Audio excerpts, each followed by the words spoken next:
राधे राधे। कैसे हैं आप सब? मैं Kavita Tripathi Keshav creation family blog में आप लोगों का स्वागत करती हूँ। आई होप आप सब अच्छे होंगे। मैं भी अच्छी हूँ। बिहारी जी की कृपा सब पर बनी रहे। तो ये लीजिए, दर्शन कर लीजिए मेरे केशव जी का। आज मैं बात करूँगी निर्जला एकादशी कब है, कब करनी है हमें, और निर्जला एकादशी क्या महत्व है उसको करने का, सब कुछ डिटेल में बताऊंगी। तो चलिए स्टार्ट करते हैं। देखिए, सबसे पहले तो निर्जला एकादशी मैं बता देती हूँ कब की है। निर्जला एकादशी कोई कह रहा 30 को है, कोई कह रहा 31 को है, तो कोई भ्रम नहीं अपने मन में रखना है। हमें निर्जला एकादशी 31 मई को ही करना है, क्योंकि हमारे हिंदू पंचांग के हिसाब से, उसके अनुसार हमें उदया तिथि के हिसाब से ही हमें व्रत त्यौहार करने चाहिए। तो इसलिए हमारी जो निर्जला एकादशी करनी है हमें वो 31 मई को ही करनी है। उस दिन हमें निर्जला एकादशी का व्रत उपवास रखना है। तो अब जान लेते हैं कि निर्जला एकादशी देखिए भी किया था। ये हमारे पूरे साल में 24 एकादशियाँ पड़ती हैं। उसमें अगर अधिक मास लग जाए तो 26 हो जाते हैं। लेकिन जो पूरे साल की एकादशी नहीं कर पाता है, वो केवल एक निर्जला एकादशी करने मात्र से उसको पूरे 24 एकादशियों का फल मिल जाता है। देखिए कितनी भारी महिमा है हमारे एकादशी व्रत की। तो जब इतनी बड़ी महिमा है तो उसके हिसाब से उसके व्रत नियम भी होंगे। चलिए जानते हैं। देखिए, हमें निर्जल, जिस हिसाब से आपको नाम से ही पता लगता है, निर्जल यानी हमें पानी तक ग्रहण नहीं करना है उस दिन। निर्जला एकादशी के दिन हमें एक बूंद पानी भी हमें नहीं ग्रहण करना चाहिए। पूरे तन मन धन से एक दिन पहले से ही अपने प्रभु को समर्पित कर देना चाहिए।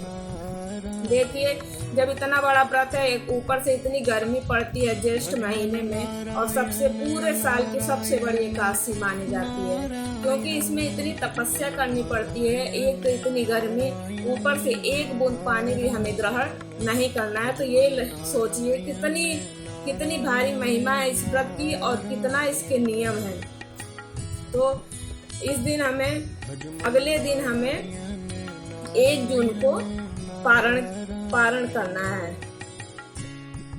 एकादशी, जैसा कि आप लोगों को पता ही है, एकादशी का व्रत हमें 10वीं तिथि से ही शुरू हो जाता है।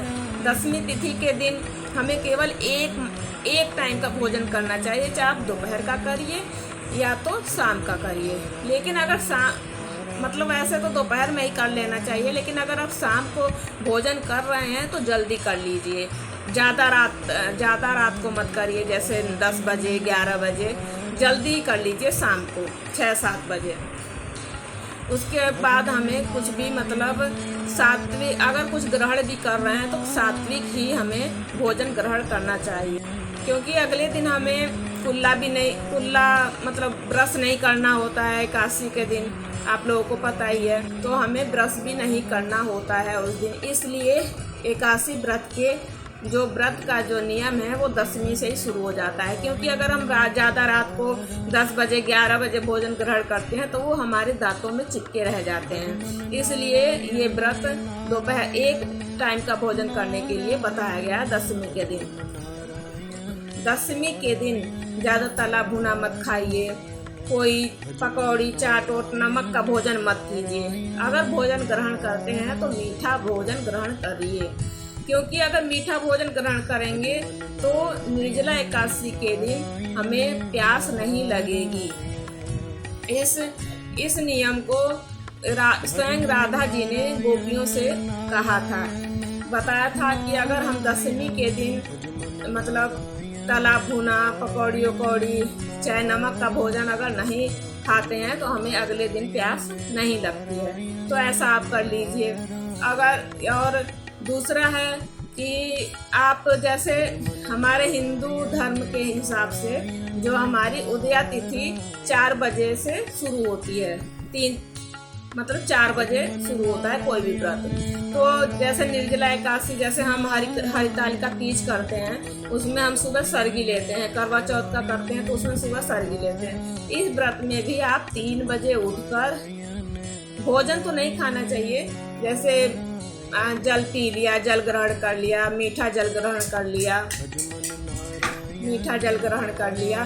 और खीरा खा ले, मतलब जो आपको पानी वाली चीज़ें हों, जैसे तरबूजा, खरबूजा, खीरा, ये सब खा सकते हैं 3 बजे उठकर। लेकिन 4 बजे से पहले 3:30 बजे, 3 बजे तक, 3:30 बजे तक, 3:45 बजे तक सरगी ले सकते हैं। उसके बाद पूरे दिन हमें कुछ भी ग्रहण नहीं करना है, पानी की एक बूंद भी ग्रहण नहीं करना है। उसके बाद सीधे हमें अगले दिन, व्रत के अगले दिन 1 जून को ही हमें पारण करना है। कि इतनी भारी महिमा है कि भीम जी तो एक सेकेंड भी बिना खाए पिए नहीं रह सकते थे, लेकिन उन्होंने इस व्रत को किया था, क्योंकि पूरे साल की एकादशी का फल हमें मिल जाता है केवल इस व्रत के करने से। इसलिए आप लोग भी पूरा प्रयास कीजिए कि इस व्रत को पूरे तन मन धन से ज़रूर कीजिए। अगर मेरी ये जानकारी आपको अच्छी लगी हो तो प्लीज़ मेरे चैनल को लाइक, शेयर एंड सब्सक्राइब ज़रूर कीजिएगा। मिलते हैं नेक्स्ट वीडियो में। राधे राधे।